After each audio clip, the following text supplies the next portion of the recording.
Good afternoon, everyone. It is my pleasure to introduce our distinguished invited speaker for today's session, organized by Team Priya 2025, Dr. S. Lenin Prakash. Dr. Lenin is currently serving as an assistant professor in the School of Electrical and Electronics Engineering at Shastra University. He brings with him a rich blend of academic excellence and industry experience.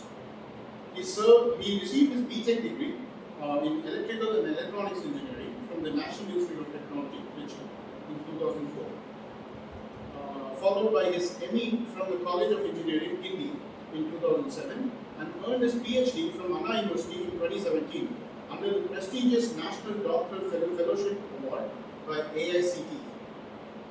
His professional journey spans both industry and academia. He began his career with Larsen & Toubro, followed by a stint at General Electric Bangalore. He later transitioned into academia, contributing both as a researcher as well as an educator.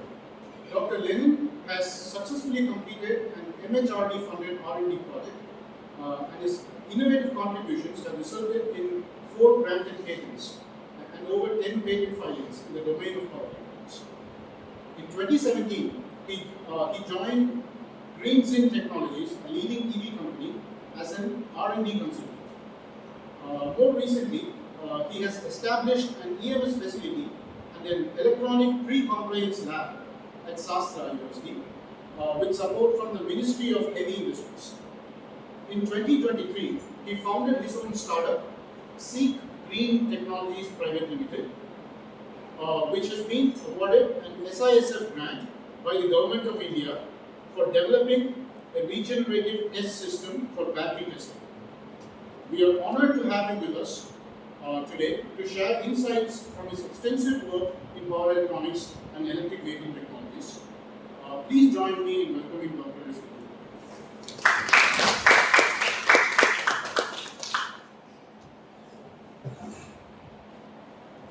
Thanks for the introduction, thanks for the invite. Sorry for the delay.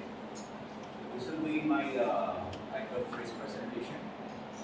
It's more about the onboard challenges, what is the technological developments, and what is the challenges that is being faced in this particular one. So this is my broader area of discussion today. This is my outline, so we'll start with brief overview on this EV and chargers, then the batteries, then more specifically on the onboard chargers, that is the discussion for today. And then what is the different topologies, what is the challenges that is being facing here. So this is the broader outline of today's presentation. Okay. To start with, just to give a brief on your EV. So of course, many of you are familiar with EV. So just to starting slide, I have said this. So you have in electric vehicle, you have this hybrid EV. Within hybrid, you have multiple different categories. So, for example, when you say hybrid, you have both IC engine as well as your battery-driven motor, right? So, within that hybrid, you have, say, micro, mild, mini, and so on. So, here the classification is based on how much is the power share from your IC engine and how much is the power share from your battery, right?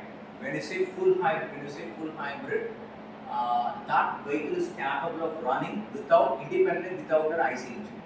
So, for example, you have this micro and mild and all, where the power share from your battery is as small as 3 to 4%, and in mild hybrid is around 13 to 20%. So, in these cases, in this vehicle, the vehicle cannot run without the IC engine. So, we cannot run without the IC engine. The battery powered motor is only to boost up the speed to some extent. That is what is your micro or mild and up. When you say full hybrid, the vehicle is capable of running without an IC engine with the battery power alone. So that is what we call as a full hybrid. One thing is, again, this also the power share is somewhere around 30%, which means the vehicle will be running at a much less than its nominal speed. You know that the speed of the vehicle is proportional to the power of your motor or your IC engine. So when you have a smaller power rating, then your speed is going to be increased. So then you have something called plug-in hybrid. So before plug-in hybrid, this micro, mild and full, there is no external option to charge your battery. There is no external an option to charge your battery. So how the battery gets charged? So we call it self-charging. So the IC engine drives a DC generator or something, or an alternator or something that gets converted into DC, and which that power is used to charging your battery. So there is no external power to charge your battery. That is, so all this micro, minor, hybrid, it is called a self-charging vehicle. The IC engine drives some alternator or DC generator which is used to charge your vehicle. So then comes your plug-in hybrid. Here the power share of your battery element motor is somewhere around 50 to 75%, and it also has an option of having external power to charge your battery. External power to charge your battery, and that is what your plug-in hybrid. Then finally comes electric vehicle, where 100% propelling power comes from your battery operated battery, right? So this is a broader classification of your electric vehicle. Start with, which you might be already aware of. So then we'll quickly come to your charger. So there are multiple classification of charger. So one broad classification is your onboard and outboard charger. So what's an onboard charger? So basically an onboard charger is the one that sits inside the vehicle. So offboard charger is any charging station that can be referred as an offboard charger that is external to the vehicle. So that's a simple classification of an onboard and offboard charger. So onboard charger is within the vehicle, and outboard charger external to the vehicle. So normally charging station we call it as that comes in the category of your outboard charger, right? And another classification based on the power rating of a charger. So we have this level 1, level 2 and so on. So this is purely based on the power rating of your charger. So for example, the level 1 charger normally comes 0 to 3.3 kilowatt is normally classified as level 1, greater than 3 is level 2 up to 20 kilowatt is classified as level 2, and level 3 beyond that. So this is another classification based on your power rating of your charger.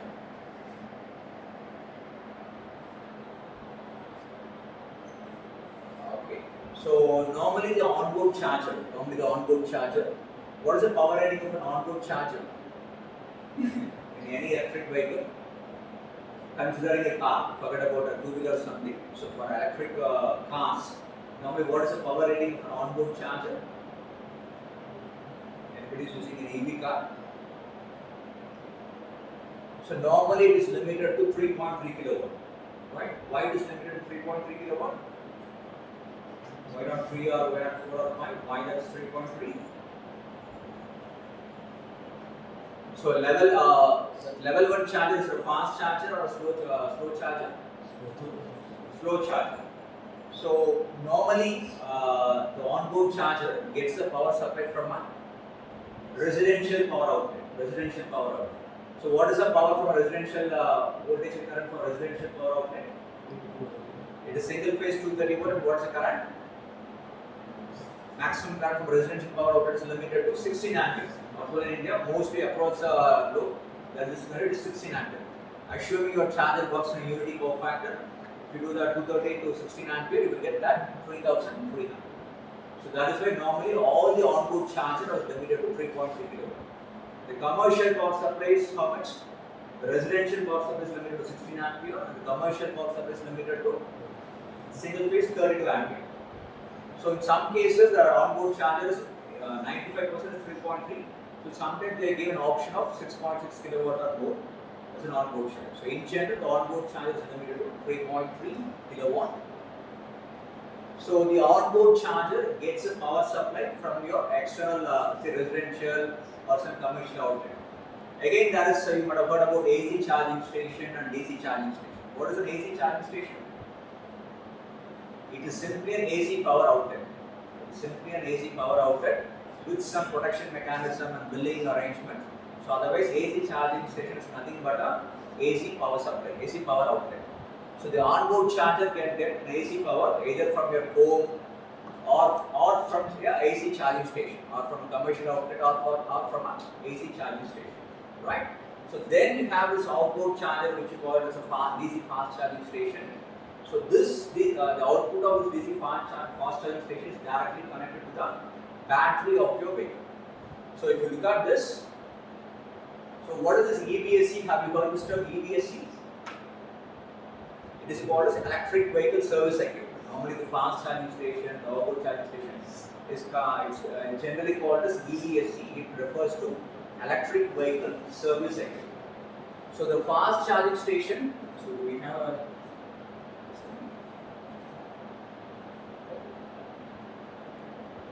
where's the point? Okay, yeah. So if you look at this, so this is your AC charging station. So AC charging station gives power to your onboard charger. It gives power to onboard charger, whereas an offboard charging station gives power directly to your battery bypassing your onboard charger. Okay. So offboard charger, fast charging station gives a DC power that is directly given to the battery pack which is inside your vehicle, whereas AC charging station gives power to your onboard charger which sits inside the vehicle. Okay. So IAC categorization of EV chargers, level 1, level 2, level 3, which we have already discussed, right? So charging protocols and connectors. So I hope you might have heard about this. So when you say fast charging station, there is a charging standards, and there is a charging standards that governs the power flow between your charger and your battery inside the vehicle. So there are different charging stations which is used in the different parts of the world. So the major charging protocols include one is the CCS combined charging standard that is predominantly used in Europe and North America. So this is used in Europe and North America. This CHAdeMO is a Japanese standard used in Japan, and the GBT is used in China. So these are different charging standards. So basically, how the fast charging happens is that's a communication between your battery and the charger. So the battery will tell the charger, this is my battery voltage, this is my battery capacity, I need this much current. So the charger will tell the battery that this is my capacity, this is my voltage range, current range. So there is a communication handshake signal between the charger and the battery, following which the charging starts and ends. So this communication is governed by these three standards. This communication is governed by these three standards, and Tesla has their own proprietary fast charging standard. So these are the major fast charging standards used across the world. And for the Indian scenario, so the OEMs, car manufacturers as well as the charging station manufacturers, they have been asked to use all these three. The car manufacturer can use any one of these three. The charging station manufacturer is supposed to provide all these three, at least minimum 2 out of these three, so that any vehicle can come and charge in that charging station. So that is about your charging protocols. So this is the charging standards in India. So as I already mentioned, so Indian government the charging station is supposed to provide all the three, or at least minimum 2 of the three standards. So this is the charging infrastructure in India. So if you look at this, there is a communication protocol between your charging station and your vehicle. So that is what the three earlier which I mentioned. So in addition to that, all the charging stations are interconnected together. So all the charging stations are interconnected to a common network. So that is called as, there is a communication network called as OCPP, Open Charge Communication Protocol. So it is basically a mobile network. It is a mobile network. So the user can access this charging station through this OCPP network. For example, if you are a user, through your mobile phone, you can check which is the nearest charging station, right? So this infrastructure, that is the we call this charge management system. So charge management system. So this provides an interface between the user and to this charging network. So the function of this network is to provide the authentication to the user, to provide the billing to the user. So that is the function of this communication network. So where all the charging stations are interconnected together. This is yet to be established in India, but this is the proposed infrastructure where all the charging stations will be interconnected to a common network, which can be accessed by the user through their mobile network. And the other, previously, the fast charging station, that is the communication between the charging station and your vehicle. The CCS, CHAdeMO and GBT, that is the communication between the charging station and the vehicle. and this is between the user and the charging station network, right?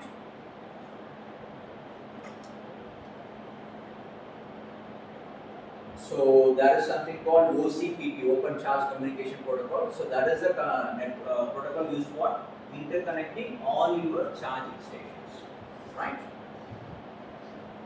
So these are the different charging connectors. So each protocol charging has their own charging connectors. So these are some of the charging stations in India. If you look at this, for example, this particular charging station has both CCS as well as Chadamo, and there is something called Bharat charging station which is limited to some 15 kilowatt. So this comes only with that. So just that's a brief overview on your vehicle and the charger. What is the time we have? Half an hour. So okay, then okay, just a brief overview on the batteries. So what are the major specifications of the battery? So which decides the range of your vehicle? Normally when we buy or purchase a vehicle, so what is the first parameter we should look for? If it's IC vehicle, we look for the mileage, how much kilometer per liter. For electric vehicle, what is the equivalent parameter?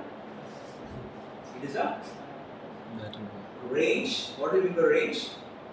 How much kilometer or miles per full charge. So that is a major spec, and that is a function of what? That is something called specific energy. What is specific energy? The unit is watt hour per kilogram. So this specification of your battery tells us how much capacity the battery can store for a given weight of 1 kilogram. Okay. So this is one important spec. And what is energy density? So this decides the size of your battery, how much capacity the battery can store for a given size of your battery. That this is in watt hour per kilogram, this is in watt hour per liter. So watt hour per unit volume. So that is about your specific energy and energy density. And the next two is about the power. So capacity decides the range of your vehicle and power decides the speed of your vehicle, right? So the battery power decides the speed of your vehicle, and the battery capacity is normally kilowatt hour that decides the range of your vehicle. So these are the major specification. So there is something called this USABC, which is US Advanced Battery Consortium. So they have defined what is the desired value for all this specification for an EV application. So this is for a mid-term and this is for a long term. So for a specific energy, it's desired something around 200 and so on. So, and coming back to life, it is somewhere around 10 years and life cycle is around 1000. So this is a brief overview on the spec of your batteries. And let us have a quick comparison of your different types of battery for this major specifications. So if you look at lead acid battery, the specific energy is is something around 30 watt hour per kilogram, whereas lithium is 150 watt hour per kilogram. So what is the significance of this? A lithium ion battery for the same capacity, a lithium ion battery ideally would be 1/5 the weight of your lead acid battery. That's what it means. And in terms of energy density, for example, lead acid is 75 and lithium is 150, which means for the same capacity, a lithium ion battery would be 1/2 of the size of your lead acid battery. That's what it means. And yeah, another important thing is about the life. So lead acid is in terms of few hundreds, whereas lithium ion is greater than it's in terms of several thousands. So normally, what is the major cost of your among the cost of electric vehicle? So which subsystem is major share of the cost? Battery, somewhere around 50%. And you purchase a vehicle for 10 lakhs, and the battery goes in 2 years, then your 10 lakhs is gone. Or you have to purchase another 5x battery, right? So life of the battery is another important specification for your electric EV application. So normally the vehicle, whatever the vehicle, the car that is coming, they are climbing around 8 years. Tata is climbing around the life of 8 years and so on. So that is another improvement for lithium ion battery when compared to the lead acid battery, right? Let me jump to this. Let me skip the slides. BMS you might have heard, so you all these things. A quick overview about the charging characteristics. So you know that the battery is charged. What are different charging modes? You have a constant current mode and you have a constant voltage mode. Normally when you are starting the charging, starts with a constant current, and when it reaches something around 80% SOC, it reaches some, then it changes to your CC to CV mode. So one important thing you have to look at this is, for example, if you are this is your constant current mode and this is your constant voltage mode. And if you look at this, the duration of your constant current is very small and the duration of your constant voltage is very high. And this is a typical characteristic for a 1C rating. 1C rating. So this changes, this charging characteristic changes with respect to the C rating of your battery. What is the C rating? What do you mean 1C charge, 2C charge? So 1C charge means you have a 100 ampere hour battery. So if you charge 100 ampere, then it is called as 1C charge. If you charge with 200 ampere, then it is called as 2C charge and so on. 50 ampere, 0.3 charges and so on. So for example, fast charging happens at what C rating? What is the duration of a fast charging? Normally a fast charging station, it charges around 15 minutes. Or say for example 20 minutes. Then what should be the C rating?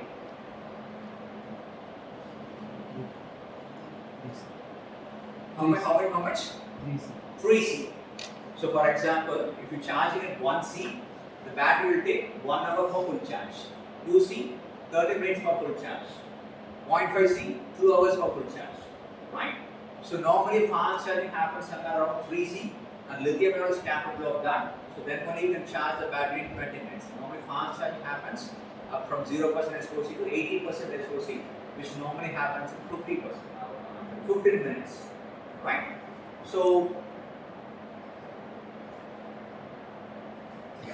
if you look at this, when you increase the C rating, the duration of your CC comes down and the duration of your CV goes high.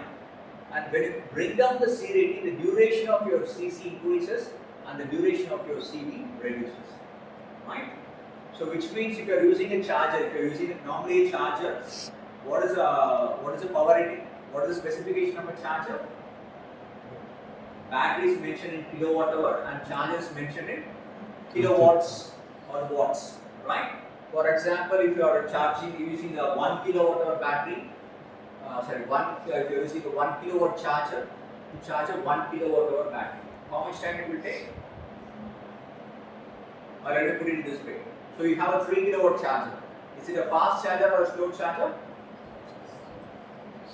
Yes? If you use a 3 kilowatt charger to charge a 25 kilowatt hour battery, then it is a slow charger.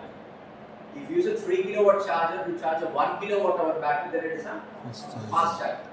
So fast charging or slow charging depends upon the rating of the charger as well as rating of your battery. Okay. So for example, you are using say 1 kilowatt charger, you have 1 kilowatt hour battery, right? So this is, for example, look at this. This is your 1C. This is your 1C, which means, say for example, 30 to 40% of the time that 1 kilowatt will be consumed. The charger will deliver 1 kilowatt. For the remaining duration, it is going to deliver less than 1 kilowatt. Look at the current is coming, it's reducing means the power also drastically reduces. The 1 kilowatt charger, if you use it for a 1C charging, it will not be delivering 1 kilowatt for the entire charging duration, but only for a small duration. For the remaining, it is very less, which means the charger will not be operating at its maximum efficiency. Normally, the efficiency of any power converter, charger is basically a power converter, is going to be maximum near its rated condition.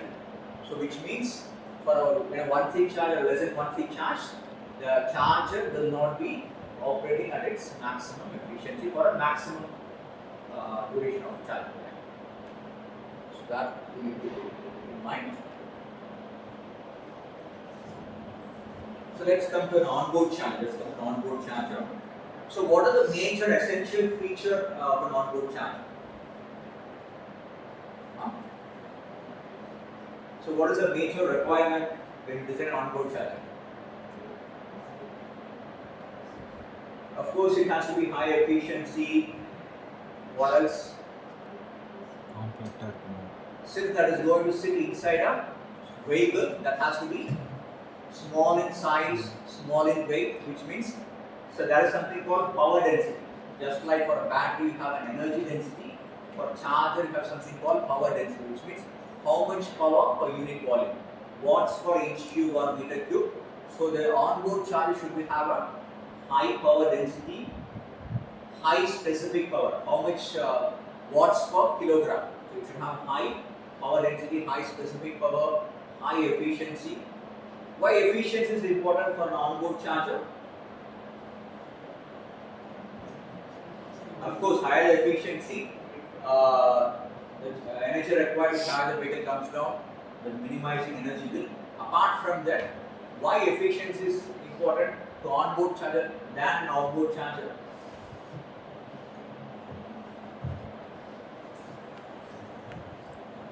So normally an onboard charger sits inside a vehicle. It sits inside an IP67 enclosure. What is an IP67 enclosure?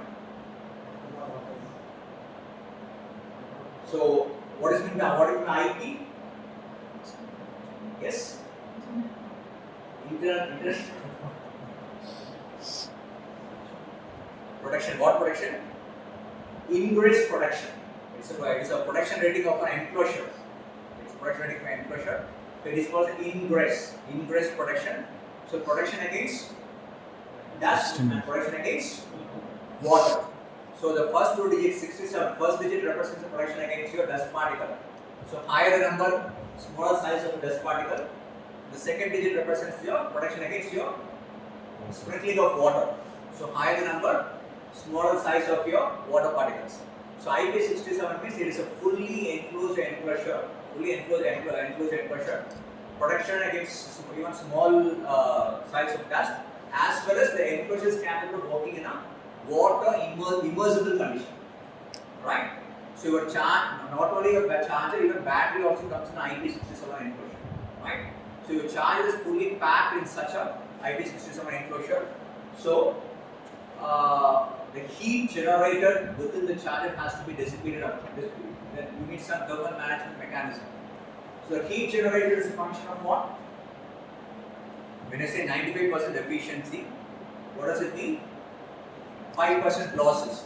That 5% losses gets converted into heat. So higher, poorer efficiency, more is your losses, more is your heat generation.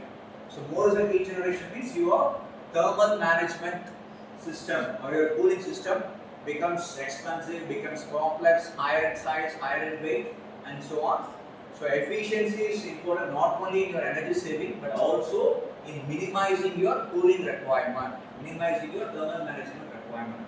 So that's why efficiency of an onboard charger is very critical. It should be as high as possible. A minimum of it should be the required value somewhere greater than 95%. It should be greater than 95%.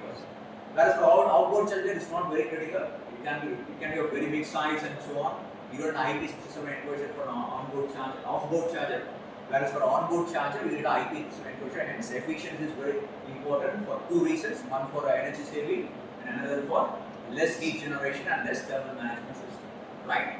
So high power density. So you need to provide the charging mode, CC and CV mode. And another important thing is you need to provide isolation. Why isolation is required for a charger?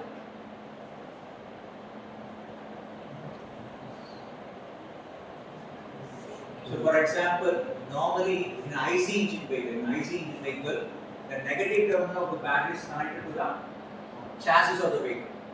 Why it is done? Have you heard the term harness? What is a harness in an electric vehicle? That is considered car or even two-wheeler. So harness has a bunch of cables, bunch of electric cables that runs within a vehicle. So even if you remove the front headlight of a vehicle, you can say bunch of cables. Whereas for a car, it is going to be huge bunch of cables. There are a lot of ECUs, electronic units, so which are interconnected to electric cables, right? So can you tell me why the battery negative is connected to the chassis? One advantage is, yes,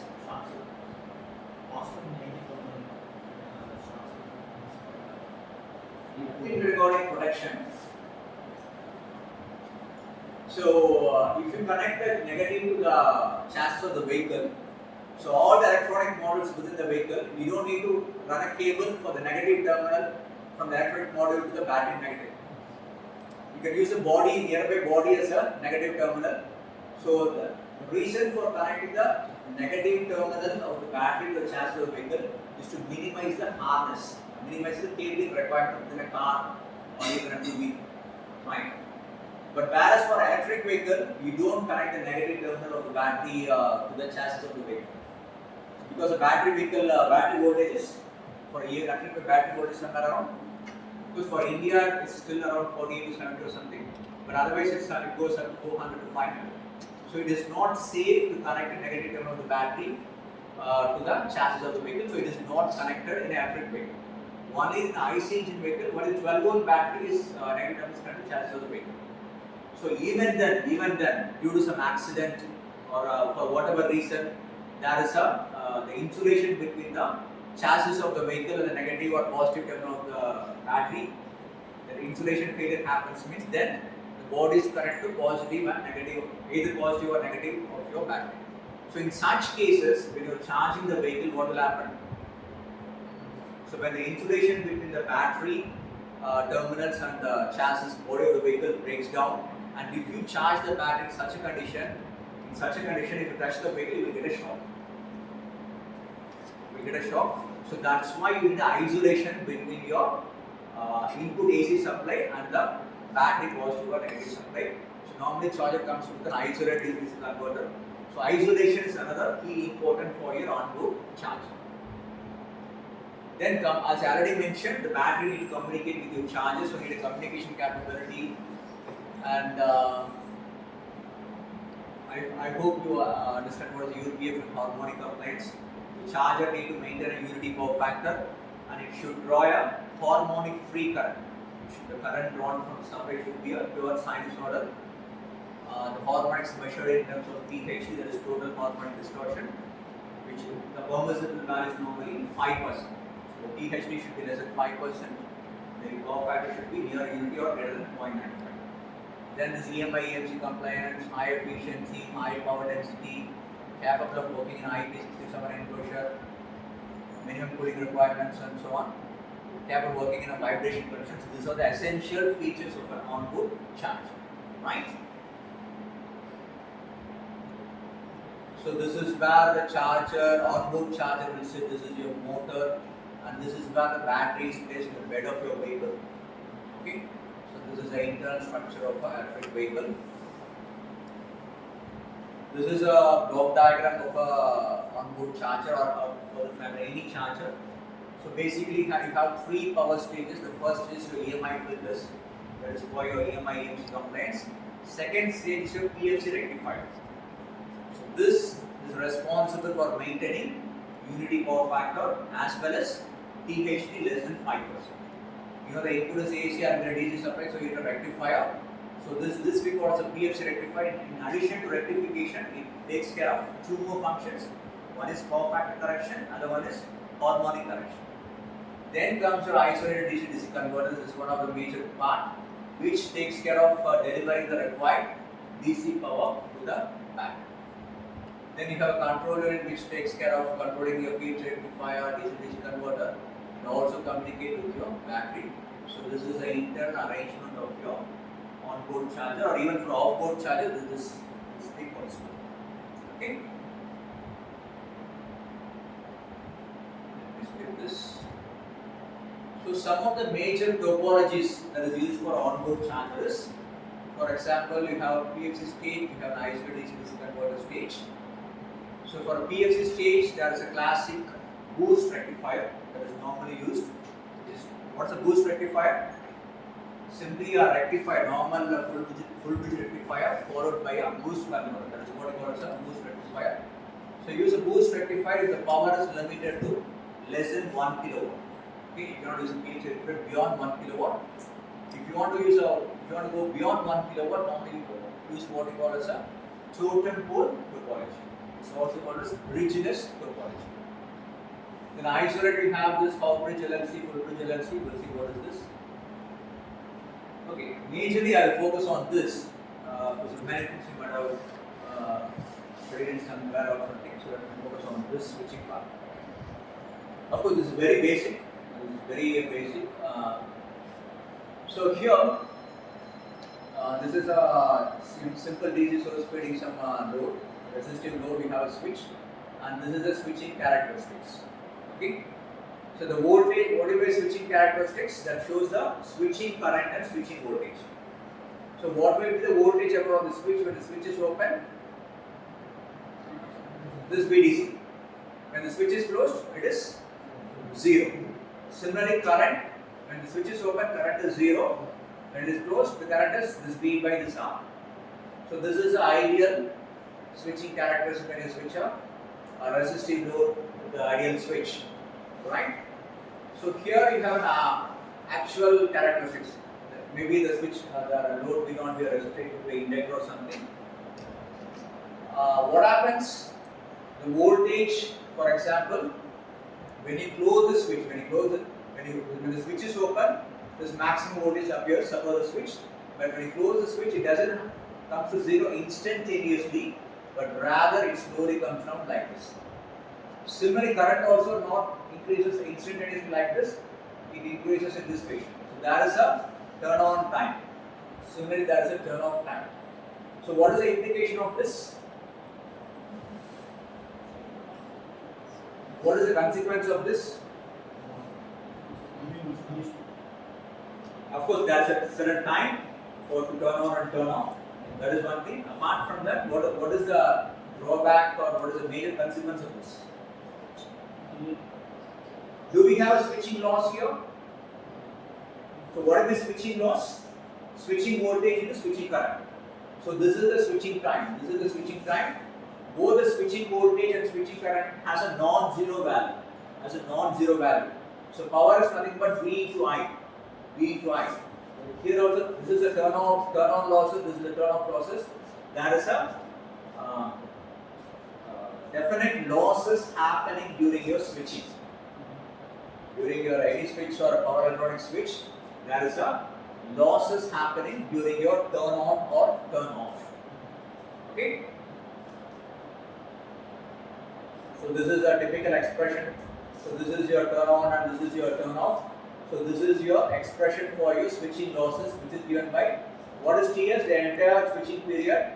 So T1 to T2, that is your turn on time. T3 to T4, that is your turn off time. So this VD is nothing but the voltage during turn on. ID is the voltage during turn on.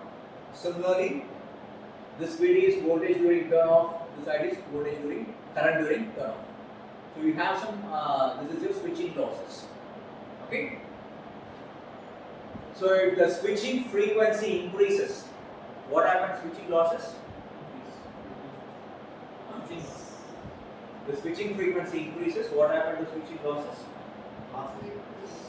Does it increases or decreases? You can see this equation, Fs increases means Ts comes down. Denominator comes down means losses increases. Right? So higher the switching frequency, the switching loss increases. I hope you are aware of this. Okay. What is the conduction loss? When the switch is completely on, simply that is your I square R. There is some on-state resistance for your MOSFET or a GaN FET or IGBT. So I square into that R, that is your conduction losses. Okay. So you have conduction losses. So the entire losses happening in the semiconductor switches, switching losses plus conduction losses. Okay. Right. So what is the effect of switching frequency? Switching losses increases. What is the effect of, okay, fine, right. So we know that there is a switching losses happening in the semiconductor switch and this increases with your frequency. So what do you mean by ZVS and ZCS? Okay, before that. When you are designing a power converter, what will be your desirable choice of switching frequency? Will it be higher or lower? Why higher? Yes? Looking at the worst case scenario, Looking at the worst case scenario. Okay. Reduce? Sorry? Sorry? Drinking. Okay. Okay. So when you have power, when you say power converter, a DC converter, any kind for that matter, apart from the device, what else you have? You have some, when you say, because we are talking about isolated DC converter. So what do you have? You have a transform. You have a transform. So the size of the transform, what is the relationship between the frequency and the size of the transformer? Is there any relationship?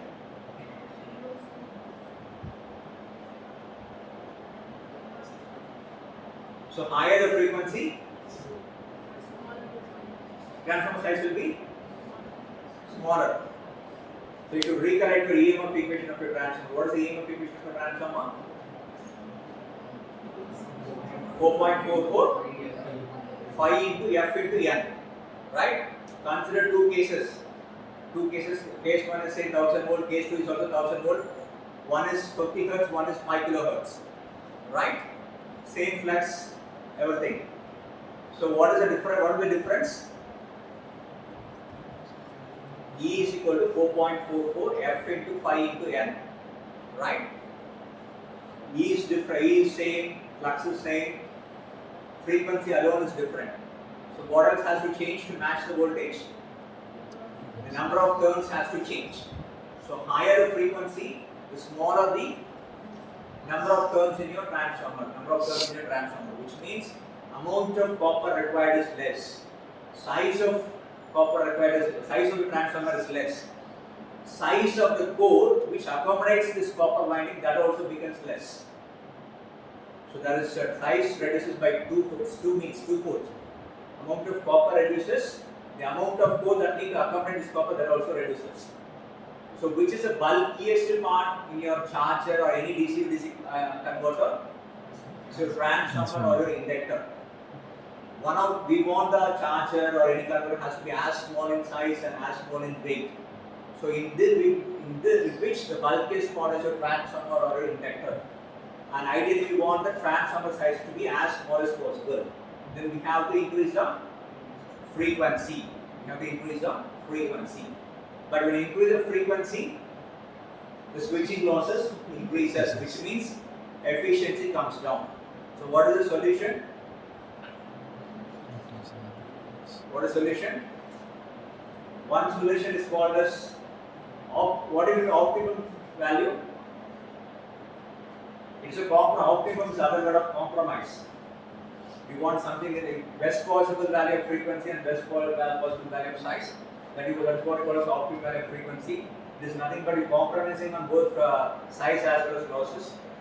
If you don't have a chance, you have to tell for the compromise. Is there any other way where you can achieve both less size and high frequency, high efficiency? So that is the solution. Is we have to go for your ZVS or ZCS. What will be ZVS or ZCS? Zero voltage switching or zero current switching.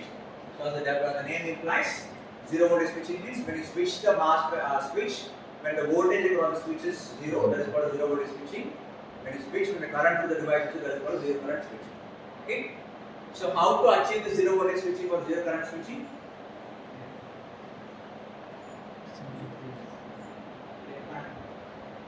Deadband. See, deadband is, for example, if you have a, of course, that contributes to some indirectly. If you have a inverter, you have a top switch and bottom switch. You don't turn on the bottom switch immediately after your top switch. You allow some time. That is called as deadband.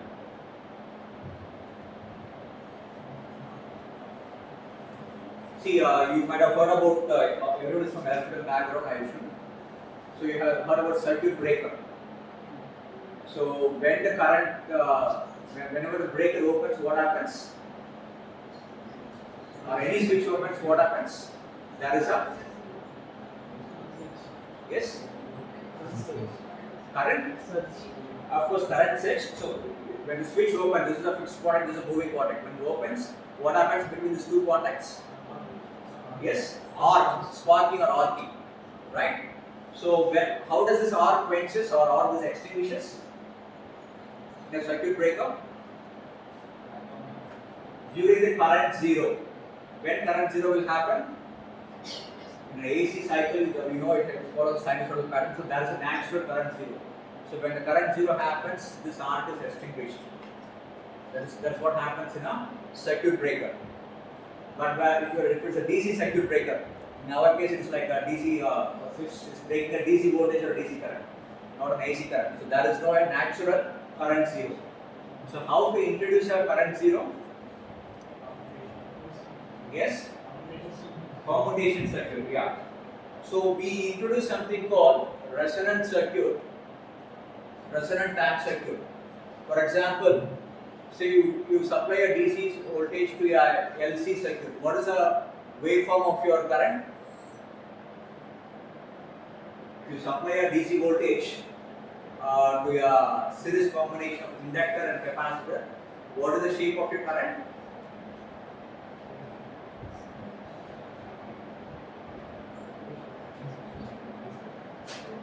If you do write the KVL and write the Laplace, you will find that it comes in sin omega t, which means the shape of the current is sinusoidal. If you supply a DC voltage to a combination of inductor and capacitor, then the current is sinusoidal. The voltage across the capacitor is sinusoidal, right? So we call this as a resonant tank circuit. Resonant tank circuit. So this is the voltage across the capacitor, cos omega t. So this is the frequency of oscillation 1 by root LC. So you will have a sinusoidal voltage across capacitor, or a current to the tank circuit is going to be sinusoidal, right? So this is what we call as resonant tank circuit. Okay. So we have something called resonant converters. Where we introduce this resonant tank circuit in the DC circuit, so which creates a current zero or voltage zero. With this tank circuit creates a current zero or voltage zero. Thereby we can achieve a ZVS or a ZCS. So basically, what is an isolated DC to DC converter? How do you use a transformer in a DC circuit? How are you using a transformer in a DC circuit? Can you use a transformer in a DC circuit?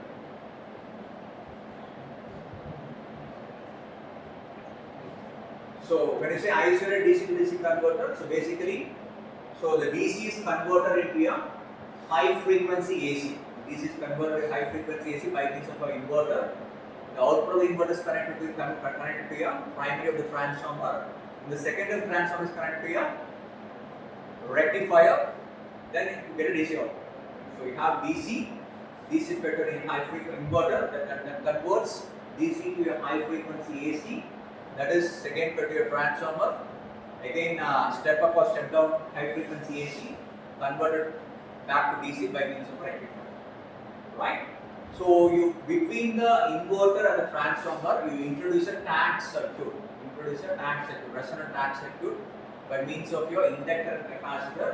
Thereby you can generate a current zero. You can make the current following sinusoidal equation or a voltage following sinusoidal equation. Thereby you can get a current zero or voltage zero, and thereby it is possible to achieve a ZVS or ZCS.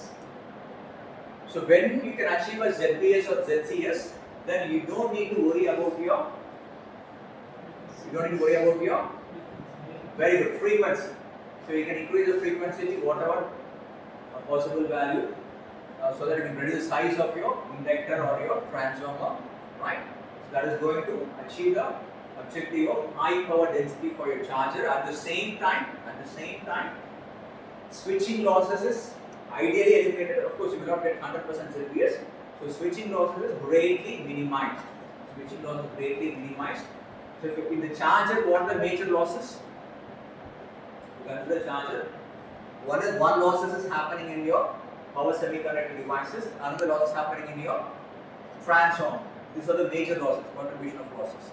So now in the switch power devices, two losses. One is conduction loss, other is switching loss. The switching losses can be greatly minimized by adopting your ZVS or ZCS.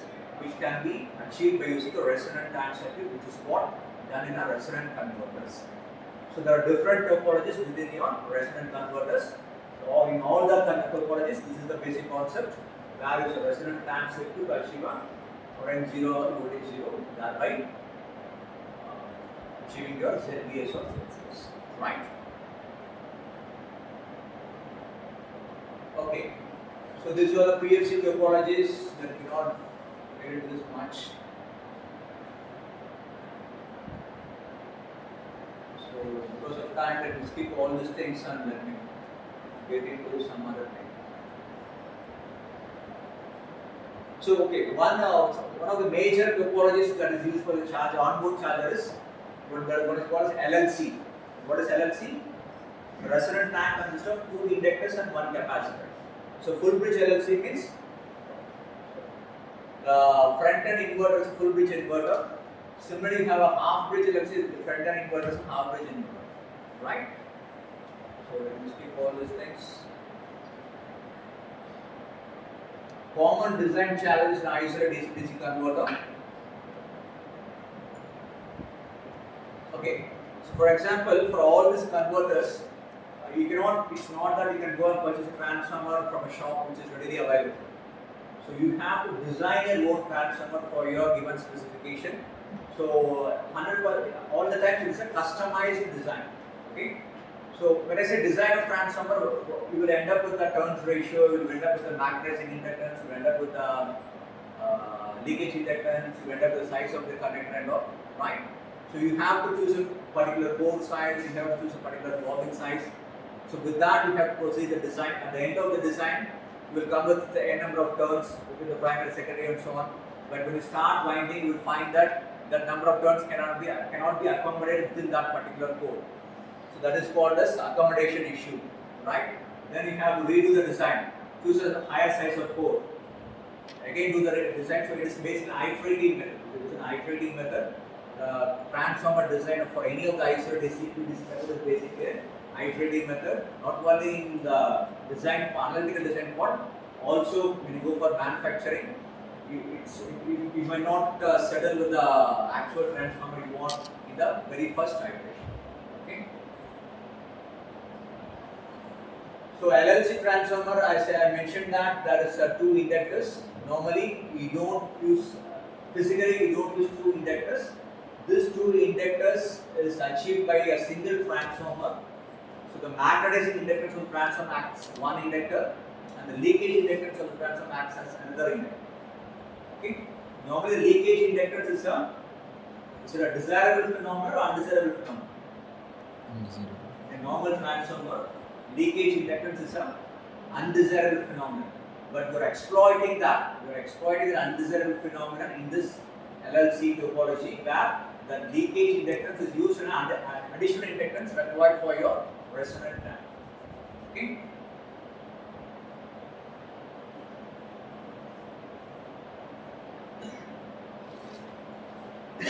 Yeah. So another thing we'll discuss about what we call as planar transformers and high frequency semiconductor switches. Okay. So now we said that by employing ZBS and ZCS there is no limitation on switching frequency. You can increase the switching frequency. So how far will you increase switching frequency? To what level? Now there is no constraint on the switching losses that has been eliminated by ZBS or ZCS. Now what is the next gap which limits the switching frequency?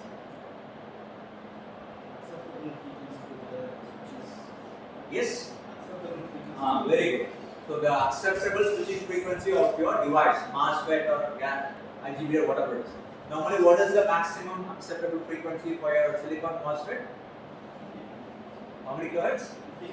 50 kilohertz. So normally you can go up to 200, practically you can go up to 200 kilohertz.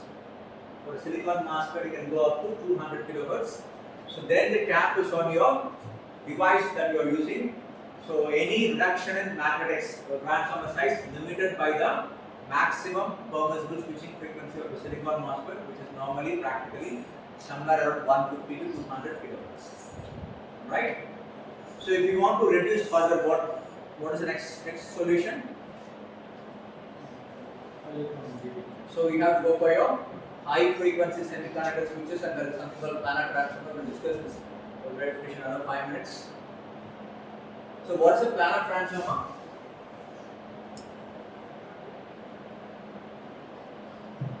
So this transformer is used only for a high frequency.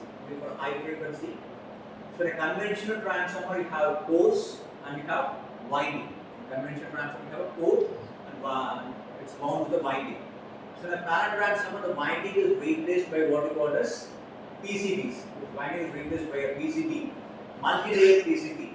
So each layer of the PCB acts as one turn of your transformer winding. Okay, each layer of the PCB acts as one turn of your transformer winding.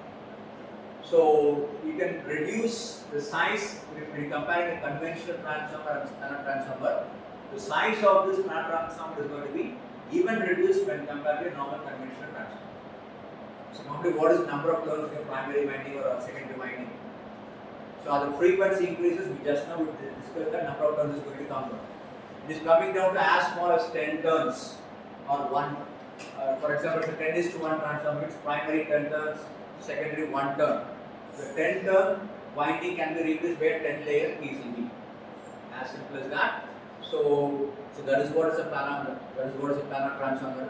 Transformer is where the conventional winding is replaced by the multi-layer PCBs. Okay. So here you have a flat profile design. The transformer height of the transformer is going to be even reduced. Okay, height of the transformer is going to be even reduced. Most of the LED TVs are using this planar transformer. That's why it has become very sleek. So this is about planar transformer. Some of the advantages of planar transformer is it has an efficiency of 98%, low leakage inductance.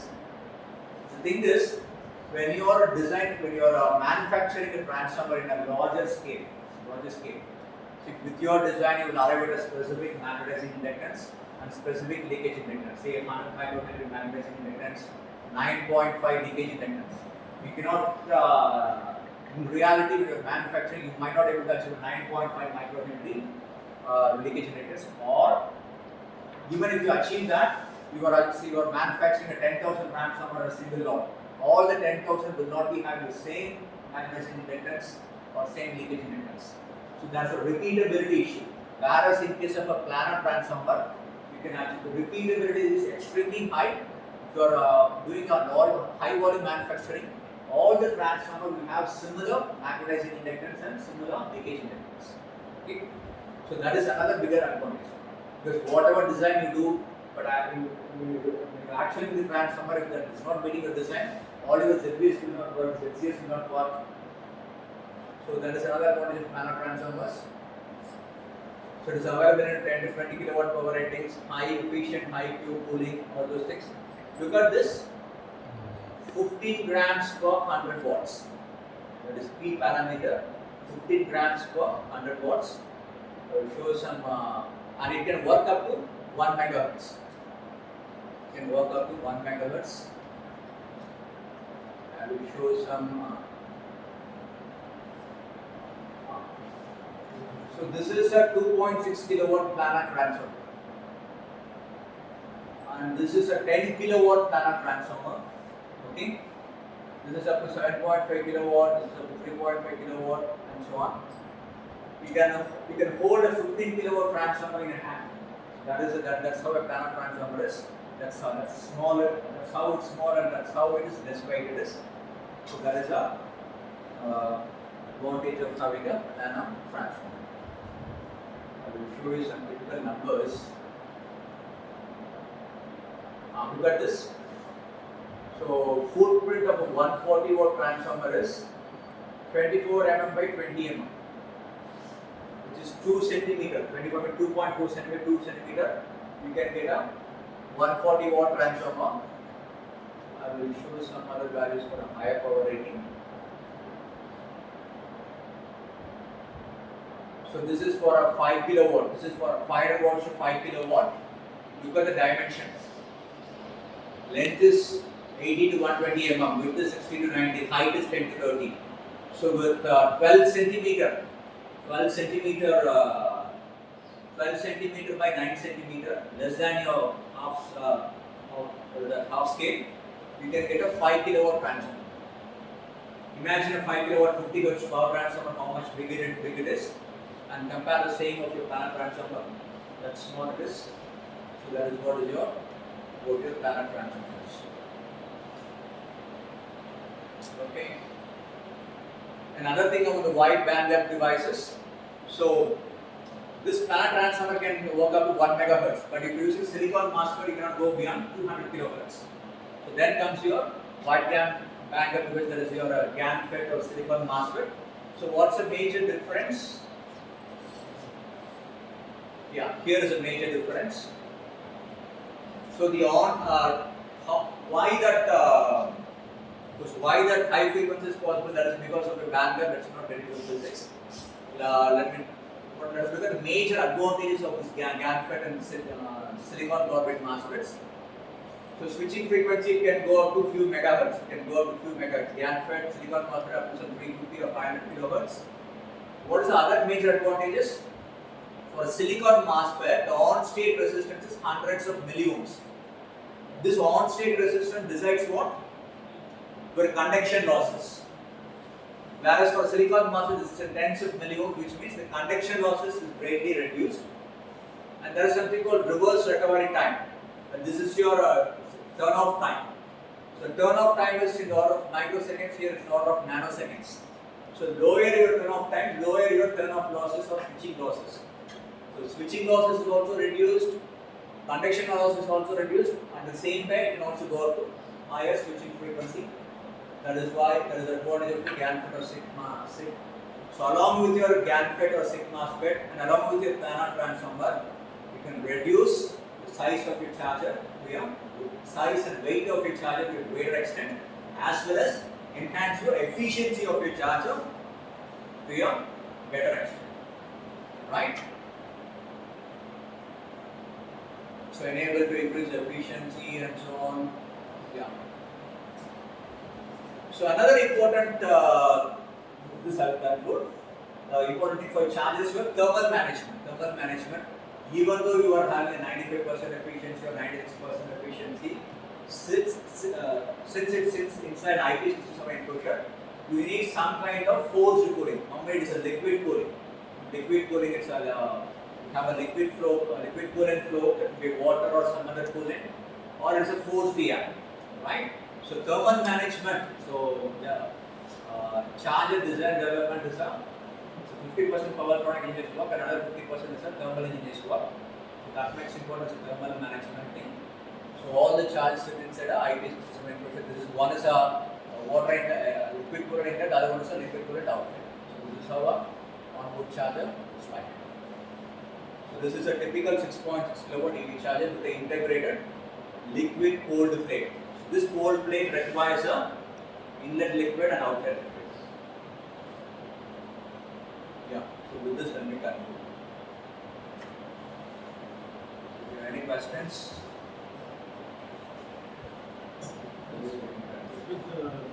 had mentioned about gallium nitride based devices. So I work a little bit with, not in power electronics, but I design terahertz sensors. Could you give me an example of where exactly GaN is used?